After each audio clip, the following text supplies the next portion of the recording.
É singularidade, harmonia, acordo. A unidade manifestou-se de forma visível no dia de Pentecostes, quando os crentes estavam todos reunidos no mesmo lugar. Está lá em Atos 2:1. A igreja é uma unidade na diversidade, uma comunhão de fé, esperança e amor que une os crentes. Uma das maiores ênfases da metáfora do corpo é a unidade dos muitos membros da igreja. A igreja, corpo de Cristo. Não é simplesmente uma coleção de indivíduos que concordam com uma filosofia. A igreja é um organismo do qual os membros são interrelacionados. Paulo escreve sobre a unidade em 1 Coríntios, capítulo 1, versículo 12. E aqui eu começo essa mensagem com uma pergunta.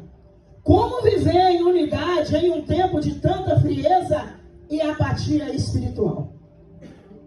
A primeira coisa que eu aprendo com Paulo, que para vivermos em unidade precisamos lembrar que fazemos parte do corpo de Cristo.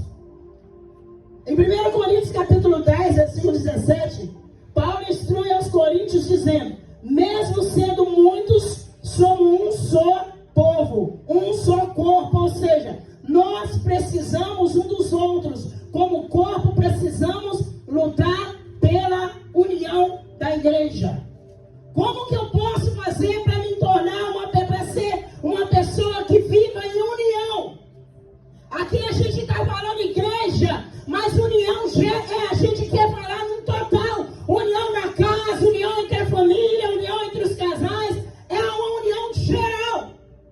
Como que eu posso fazer para mim construir uma casa solidificada na presença do Senhor? Eu preciso saber que eu faço parte do corpo de Cristo. Não tem como, queridos. Não tem como eu andar em união, não tem como eu andar em comunhão se eu não entender quem eu sou. Porque o que mais dificulta a humanidade hoje é essa confusão de identidade. Eu não sei você, mas há um tempo atrás a gente ia no hospital e havia lá, quando você ia preencher a ficha, havia lá duas coisas para responder: você era boy, você era homem ou você era mulher. Era a única coisa que tinha. Hoje tem 6 passos que você pode preencher lá no hospital. Por quê? Porque hoje o inimigo está tentando destruir a identidade da humanidade. Deus fez o jardim do Éden, ele fez Adão e Eva, that's it. E hoje a humanidade está sendo tão confusa, está sendo tão complexa, porque você hoje encontra mães vestindo crianças de 2, 3 anos, menina vestida de menino, menino vestido de menino, e aí quando você vai perguntar, a mãe fala assim: é para que quando eles crescerem, eles decidem o que eles querem ser. Como que eu posso viver em unidade hoje? Eu preciso lembrar que eu pertenço a Jesus Cristo. Eu preciso lembrar que eu sou diferente. Eu preciso lembrar que eu tenho que fazer a diferença. Eu preciso lembrar que eu não posso me envolver com as coisas desse mundo. Paulo me ensina que eu não posso me embaraçar com as coisas desse mundo, porque as coisas desse mundo vai me tirar do propósito. Eu preciso entender que eu dependo, que eu faço parte de um Deus soberano. Eu faço parte de um Senhor Jesus que um dia vai voltar nas nuvens e vai me levar com Ele para morar na eternidade. Eu tenho que ter essa convicção. Nós precisamos ter essa convicção. Para viver em unidade, eu preciso lembrar que eu faço parte do corpo de Cristo. E o corpo de Cristo, querido, aonde tiver tem que ser luz. Ai, pastor, é tão bom ser crente, né? Na igreja, quatro paredes. Não. É bom ser crente lá fora. Quando tem um amigo seu a ponto de entrar para o caminho do suicídio, você abrir a boca e dizer: Jesus te ama, não faz isso. É bom você ser crente lá no seu trabalho, quando você está vendo que o seu chefe tem dinheiro no mundo, mas ele está derrotado, ele está infeliz. Você poder chegar para ele, abraçar e dizer: It's gonna be okay, vai dar tudo certo, o Senhor é contigo.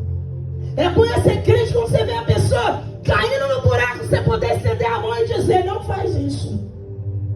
É bom ser crente. Eu só consigo fazer isso se eu andar em Jesus Cristo. Só consigo fazer isso se eu andar em Jesus Cristo.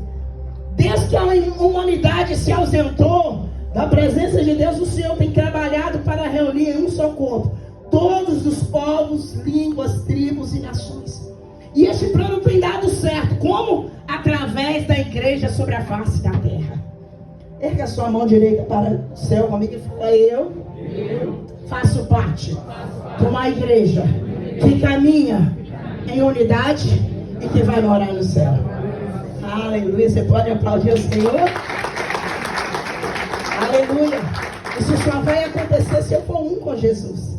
Precisamos ser um com Jesus e um com nossos irmãos. A igreja não é o templo em si. A igreja somos eu e você, brilhando em um mundo de trevas. Eu não sei se eu já contei isso aqui, mas se eu já contei, faz de conta que você esqueceu, eu vou contar de novo. Eu trabalhei um bom tempo na Dunkin' Donuts, 3 anos e 8 meses, no ano de 2000, 2001, até 2004. E eu trabalhava no Express Line. O Express Line, para quem trabalha em Dunkin', sabe que você tem um minuto determinado para fazer, receber a ordem, fazer, entregar e despedir o cliente. E 5h30 da manhã, mais ou menos, era a hora que abria o tanque, já aquela correria. Alguns clientes a gente já sabia a ordem, porque os americanos, eles não trocam muitas coisas, é sempre a mesma coisa, a mesma comida, o mesmo sanduíche, eles não é de trocar. E por volta de 6h30, aquela correria e a chefe de olho na gente, aí entra uma mulher.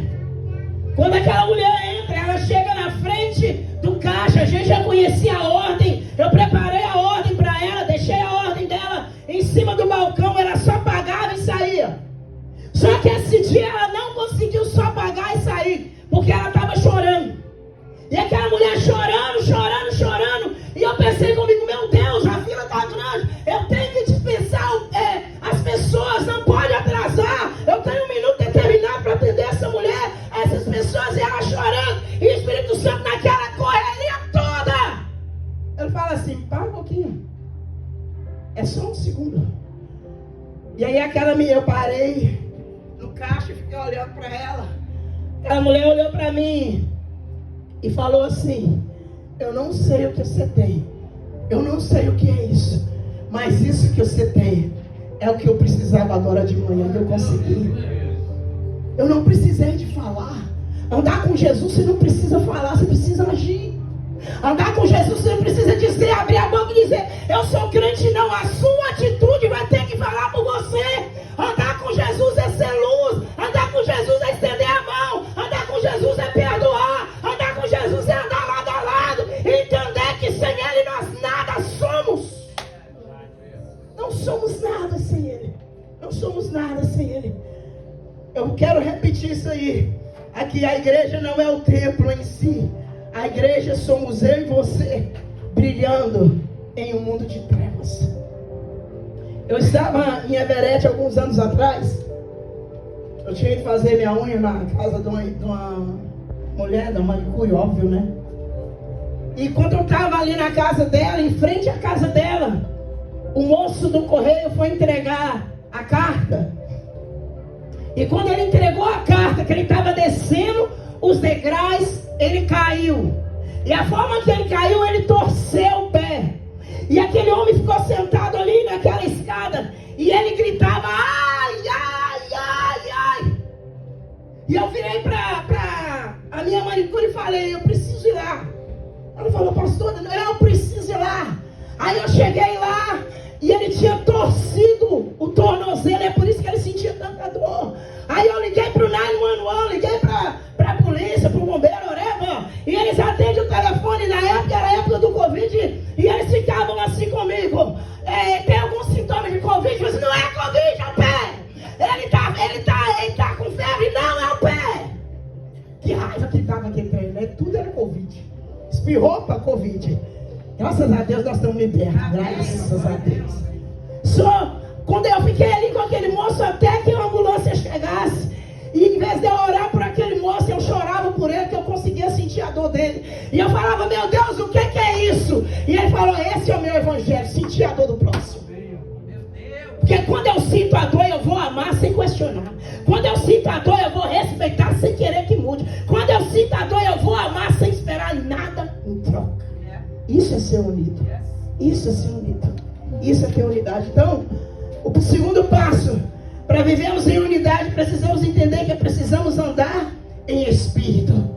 Em Efésios capítulo 2, 18, a Bíblia diz que temos acesso ao Pai em um mesmo espírito. Em 1 Coríntios 12, 13, a palavra de Deus afirma que todos nós somos batizados em um só espírito, formando um corpo, que é judeu, que é grego, que é servo, que é livre. Todos temos bebido de um só espírito. Não adianta. Não adianta. Eu tenho que ser um com o Espírito Santo. O Espírito Santo, ele tem que habitar em mim. O Espírito Santo tem que ser o meu best friend. O Espírito, sabe por quê? Quando é que o Espírito Santo habita, pastora? Quando é, pastora, que o Espírito Santo age na minha vida? É quando você está prestes a fazer uma burrada e você ouve aquela voz assim: não faz isso. Quando é que o Espírito Santo age na sua vida, na minha vida? É quando você está prestes a abrir a boca e dizer algo para amaldiçoar, e ele fala assim: hey, shut up, be quiet. Não fala coisa que você vai se arrepender depois. Quando é que o Espírito Santo habita em mim? Quando eu sei que eu dependo de Deus 100% na minha vida. Diga graças a Deus. Eu não consigo, nós não podemos viver sem Ele. Nós não podemos viver sem a presença do Espírito Santo. A palavra de Deus nos afirma em Efésios 4:3, para nos instruir a viver em unidade do Espírito. O que me dá paz em meio às lutas? O Espírito Santo. O que me faz é parar, sentar, analisar no meio da prova. O Espírito Santo. A minha sobrinha, como eu falei com vocês, ela pegou a minha irmã mais velha para cuidar da minha irmã mais velha. E ela não está só cuidando, ela está trazendo cura para ela. E ela tem ouvido tantas coisas que a minha irmã fala, tantas coisas que a minha irmã passou quando criança, quando jovem, quando adolescente. Quantas coisas que fizeram com ela. E hoje, enquanto eu vinha para o carro, eu comecei a chorar, porque me deu uma gratidão muito grande por ver tudo aquilo que a minha mãe foi, tudo aquilo que a minha irmã foi e tudo aquilo que nós somos hoje. Porque o Espírito Santo faz você olhar. Porque muitas vezes a gente só abre a boca para reclamar, não é verdade? A gente abre a boca para falar mal, a gente abre a boca para reclamar, a gente abre a boca para maldizer, a gente abre a boca para murmurar. Mas o Espírito Santo é aquele que lembra: olha aqui, cabeção, da onde que eu te tirei. Olha como eu mudei a sua história. Olha como que eu tenho te sustentado nessa nação. Lá no Brasil, quando você falou que viria, teve muitos que duvidaram de você e aonde você está hoje. Olha o percurso que eu trilhei com você. Quem é esse que te dá capacidade para trilhar num deserto aonde você não sabe começa e fim? É o doce Espírito Santo que trabalha em nós, através de nós. Porque sem Ele nós nada somos. Sem Ele nós não conseguimos nada. É aquele que nos convence da verdade, da justiça ou do juízo. Ou seja, onde nós passarmos, as pessoas precisam ver que nós somos diferentes. Por onde nós passarmos, as pessoas precisam ver que nós somos diferentes. A Bíblia é muito clara quando ela diz: se andarmos e vivermos em espírito. Esse é um versículo muito conhecido. 1000 cairão ao seu lado.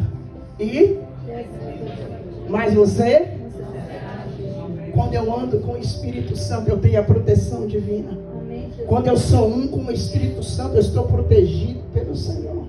Porque o Espírito Santo, ele vai me conduzir, ele vai me fortalecer, ele vai me mostrar o certo e o errado. Se andarmos em espírito, nós somos protegidos pelo Senhor. Porque quem faz parte do corpo e anda no Espírito tem acesso ao trono e é alcançado pelo poder de Deus. Eu vou falar de novo que você não entendeu. São as 3 pessoas. Eu vou ler de novo. Porque quem faz parte do corpo e anda no Espírito tem acesso ao trono e é alcançado pelo poder de Deus. Quando nós fazemos parte desse corpo. Aleluia. Terceiro passo para vivermos em unidade. A nossa esperança tem que estar em Cristo. A esperança cristã, ela é a única inconfundível. Ela é inconfundível. O que leva um homem ou uma mulher de Deus a se desanimarem é porque tem colocado a sua esperança no político, tem colocado a sua esperança no advogado, tem colocado a sua esperança na lei, tem colocado a sua esperança em todas essas coisas, menos naquilo que tudo pode. Nós estamos vivendo um momento extraordinário. Nós estamos vivendo um momento ímpar nessa nação. Que momento é esse? Todos aqueles que não têm documento vão ter carteira. 29 anos que eu estou aqui nesse país. Todas as vezes que se levantavam para falar desse assunto, o governo bloqueava. Toda vez que se levantava, o governo bloqueava. Todas as vezes um vereador bloqueava, alguém bloqueava. Mas hoje pode, sabe por quê? Quem anda com Deus é milagre nessa terra. Deus faz, pode aplaudir o Senhor. Deus faz milagre, Deus move, Deus abre porta onde não tem porta. Eu estou vendo um monte de gente que agora está doido para furar a lei só para o policial chegar perto dele para falar, what's up, bro? I have license, you know what I'm saying? Yeah. Porque é uma bênção que Deus deu. Agora uma pergunta, isso surpreende Deus? Não. Ele já sabia. Aí hoje você vê uma multidão de gente que foi para a Flórida, que foi para o lugar quente, largando tudo e voltando para o lugar gerado. Porque lá tem carteira. E não é só carteira. Aqui tem carteira, aqui tem saúde, aqui tem dentista, aqui tem... Glória a Deus, aleluia. Então quando nós andamos com Deus, nós vivemos esses milagres e essas bênçãos de Deus na nossa vida. Em 1 Pedro, capítulo 1, versículo 3, ele diz assim, há uma só esperança, porque nosso Deus e Pai nos gerou de novo para uma vida de esperança pela ressurreição de Jesus Cristo entre os mortos. Aonde está a sua esperança? Aonde está a nossa esperança? A minha esperança está no médico, querido. Você vai morrer na média operação.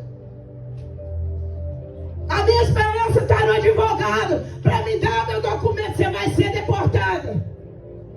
A sua esperança tem que estar em Deus. Ele é Senhor por excelência. Ele é juiz, advogado dos advogados. Ele é soberano sobre todas as coisas. Como a gente fala sobre... Sempre a gente dá um toque sobre a nossa legalização. No dia que a gente estava na frente do juiz na nossa última corte, e o juiz vai tirar a nossa deportação, aquele homem com aquela cara fechada, olhando pra gente assim, debaixo dos olhos. Antes da gente entrar, saiu um cara algemado até no teto. E eu falei, Jesus, agora é eu, meu marido e minhas 3 filhas, Jesus. Aí a preta fica loura do olho azul, fica nervosa, treme, perde a voz. Mas nós entramos naquela corte, porque antes de entrar, Deus entrou com a gente. E algo interessante que quando aquele juiz retirou a deportação, bateu o martelo, falou bem-vindo na América, mas antes disso ele falou assim, agradeça essa advogada. Eu olhei para a advogada e falei, thank you. E no meu coração, thank you, Jesus. Porque dele, por ele e para ele são todas as coisas. Nada acontece se não é... Pode aplaudir o Senhor. Nada acontece se não é por ele. Porque ele tem o domínio, ele tem o controle de todas as coisas. Ele é Deus sobre todas as coisas. E nada foge ao controle do Senhor. Às vezes, eu estava pregando num congresso de mulheres em Nova Jersey. E tinha uma senhorinha. O Espírito Santo falou assim, abraça ela. E eu abracei aquela mulher, e aquela mulher chorava, ela chorava, por quê? Porque o neto estava desviado, o neto estava nas drogas. Ela tinha medo dele morrer, sem voltar para a presença de Jesus. E uma coisa interessante que aconteceu ali, que quando eu abracei aquela mulher, ela chorava. O Espírito Santo falou, e essa hora você fica meio assim, né? É coisa da minha cabeça ou é Deus falando? E o Espírito Santo falou assim para mim, diz para ela que as lágrimas que ela está chorando agora estão regando o caminho do retorno do filho dela para a minha presença. Aquela mulher, quando eu falei aquilo pela misericórdia de Deus, aquela mulher caiu no chão cheia da graça e gratidão a Deus. Porque quando você anda com o Espírito, quando você, a sua esperança está em Jesus, quando você anda em Espírito, aquilo que parece impossível vai tornar possível. Eu creio, Vai tornar possível. Aí o salmista vai dizer em Salmo 20, uns confiam em carros, outros confiam em cavalos, mas nós faremos menção de quê? Do nome poderoso do Senhor. Porque Ele é o Deus que tudo pode. Ele é o Deus que tudo sabe. Ele é o Deus que tudo conhece. E Ele cuida de cada um de nós. Aleluia. Há um fato interessante. Eu estou caminhando para o final. Jesus, após ter feito a multiplicação de pães e peixes, Ele mandou os discípulos no barco. Ele se tirou um tempo para orar. E enquanto ele orava, o barco foi assoltado para um lugar distante do lado. E a Bíblia diz que pela madrugada, Pedro estava andando Jesus estava andando sobre as águas.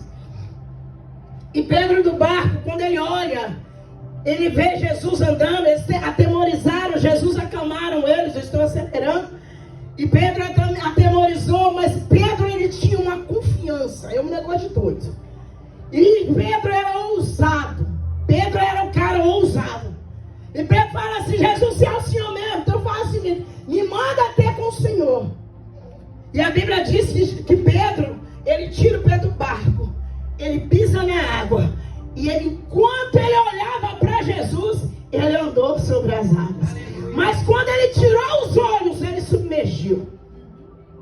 Enquanto os meus olhos estão em Jesus, enquanto a minha esperança está em Jesus, pode vir tempestade, pode vir deserto, pode vir maremoto, pode vir o que for. Se a minha esperança está em Jesus, nele eu posso todas as coisas. Pode aplaudir a Ele.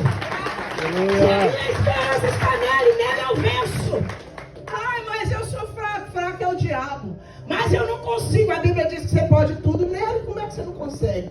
Ah, eu sou incapaz, mas quem falou que você é incapaz? Se você é cidadão do céu, e lá no céu você vai entrar capaz. I don't understand you. Quando nós entendemos isso, quando a nossa visão está em Jesus, nós podemos tudo nele. Pergunta aí para o seu irmão, da esquerda da direita. Pergunta olhando no olho verde dele. Sim. Para onde você tem olhado no tempo da tempestade?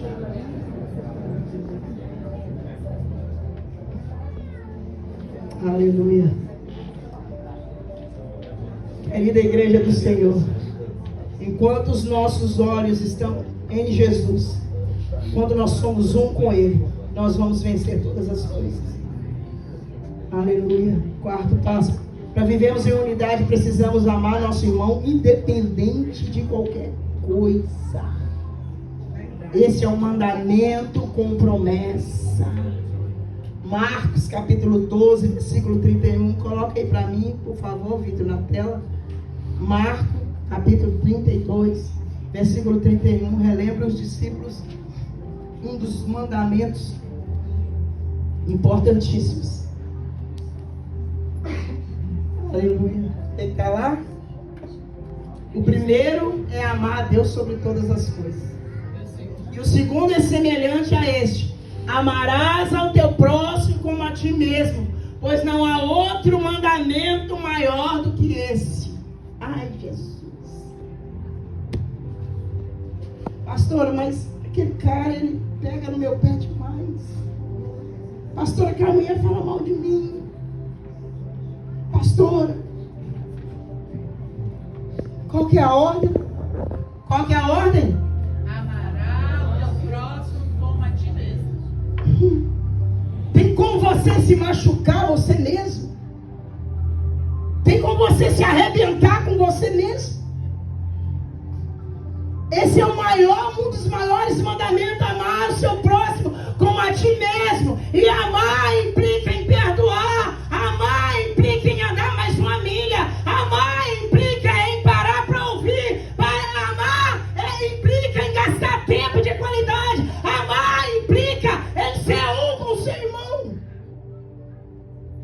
glória. Glória a Deus. Acabou, glória. Porque isso é algo, querido, tão profundo, sabe por quê? Paulo fala assim, a carne milita contra o espírito contra a carne. Você sabe que você tem que amar, mas você prefere odiar. Você sabe que você tem que perdoar, mas você prefere continuar carregando essas pessoas nas suas costas. Você sabe que você tem que ser um com Jesus, mas pisou no meu calo. Você acha que no céu vai ter tempo para pisar em calo? Não, gente. Você acha que lá no céu vai ter tempo para estar brava com meu irmão ou não? Não existe tempo para isso. O tempo do amor de Deus é agora. Deus nos chama para a unidade agora, para o perdão agora, para a intimidade com Ele agora. Ai, pastor, a senhora não sabe como é que tá. Gente, se eu for contar para vocês coisas que já fizeram com nós nessa caminhada aqui nos Estados Unidos, eu acho que eu estava lá no Afeganistão, escondido lá no fundo da terra, e lá eu faria um beisebol com ar-condicionado, onde que ninguém descobrisse eu estava lá. Porque esse é o percurso da vida. Vão te machucar, vão te ferir, vão falar mal de você, vão te trair, mas qual é a ordem? Amar, vamos falar junto? Amar o seu próximo como a si mesmo. So hard, pastor, é difícil, pastor. Não é impossível. Porque eu era um lixo e Deus me amou. Eu era um bagaço. Só Deus sabe onde é que eu estava quando Ele me encontrou. E Ele me amou. A família da minha mãe era um lixo. Porque se eu for sentar aqui e contar as coisas que a gente está descobrindo da minha mãe hoje, é da vergonha. Mas quando eu olho para a minha família hoje, thank you, Jesus. É muito motivo para gratidão. Há muito motivo para gratidão. Há momentos que pensamos mal de determinadas pessoas, mas não temos noção do que ela está passando.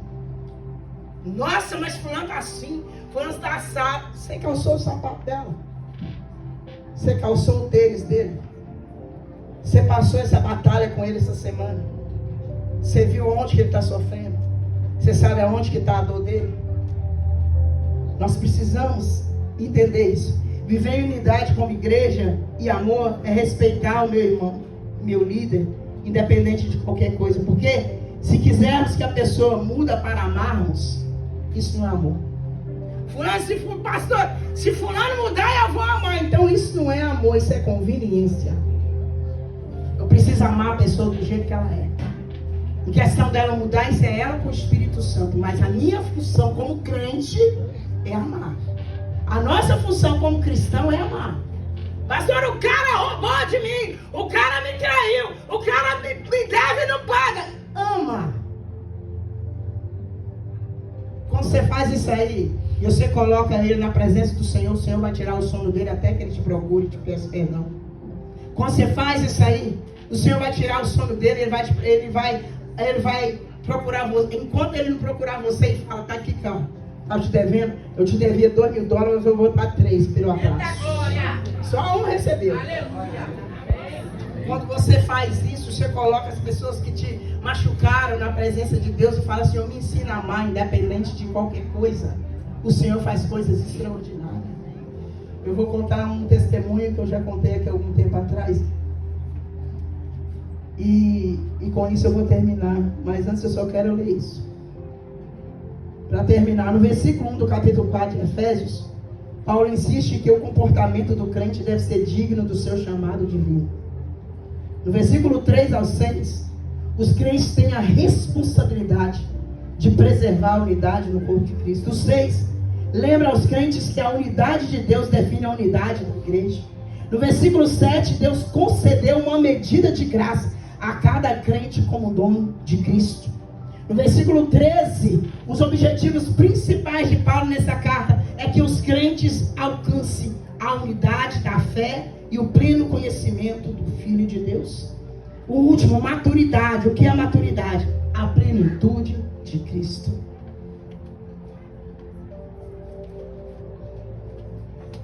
Eu trabalhava, como eu falei, eu trabalhava no Dunkin' uma vez. E hoje eu percebo que algumas pessoas que trabalham aqui já passou por isso que eu vou contar. comecei a trabalhar no banco. E tinha uma mulher lá que trabalhava lá. E essa mulher, ela não gostava de mim. Não sei se é por causa da minha cor, da minha beleza. Não sei. A mulher não gostava de mim. E tudo que ela podia fazer para tentar me destruir, ela fazia. Tudo.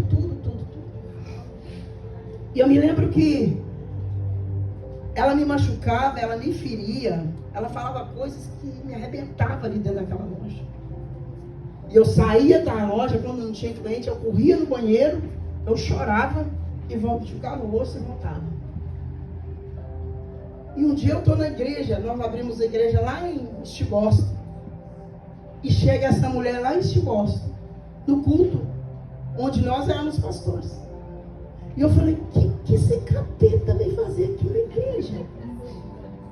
Gente, ele é muito ousado. Não basta me perturbar o dia inteiro. Agora vai para onde eu estou pastor? Não. Fiquei questionando ali com Deus. Fizemos o culto, ministramos, orando. Orei por ela. Não falei nada. Na semana seguinte, teve encontro de mulheres na igreja. Numa igreja, não vou citar não. E quando eu chego nesse encontro de mulher, tinha 12 a 13 mulheres nesse grupo. Eu ia dar a palavra. E quando eu chego lá, quem está lá? Fala, Jesus, me ajuda. Pelo amor de Deus. E aí ela dei a palavra, pregamos, discutimos sobre o assunto da palavra. No final, ela levanta a mão. Eu falei, pronto. Ela vai me humilhar aqui dentro da igreja, no meio de todo. Aí quando ela levantou a mão, ela começou a chorar. E eu falei, minha irmã, o que aconteceu? Ela começou a chorar, ela falou, por que você nunca falou para mim quem você é? Por que você nunca falou para mim que você é pastora? Eu te fiz tão mal lá no tanque. Eu falei para ela, eu não falei, porque se as minhas atitudes não falar, não adianta abrir minha boca. A minha atitude tem que falar para mim. As pessoas têm que olhar e ver, eu sou cristã. Eu não faço parte dessa terra, eu faço parte do reino eterno. Glória a Deus. E aquela mulher ali, naquela hora, ela me pediu perdão, chorou e falou, me perdoa, Roberto, me perdoa. Eu nunca devia ter feito com você aquilo que eu fiz. E ali a gente se perdoou, e ali foi bênção, né, pela misericórdia de Deus. Mas eu tive vários motivos para ter saído do trabalho. Eu tive vários motivos para ter desistido daquele trabalho. Mas o Senhor me falou para mim, permanece. Porque quem exalta é eu. No meu tempo, quem faz é eu. E com tudo isso o Senhor me ensinou a amar, a ser uma com ela naquele trabalho. E não demorou muito, ela foi mandada embora, que ela arrumou a mesma confusão que ela arrumou comigo. Ela arrumou com outra pessoa, porém foi um pouquinho pior. Ela bateu na cara da pessoa. Aí a companhia mandou ela embora. Mas quando eu sou um em Cristo, aonde eu estiver o Senhor vai me guardar. Aonde eu estiver o Senhor vai nos honrar. Aonde nós estivermos o Senhor vai nos sustentar. Aonde nós estivermos o Senhor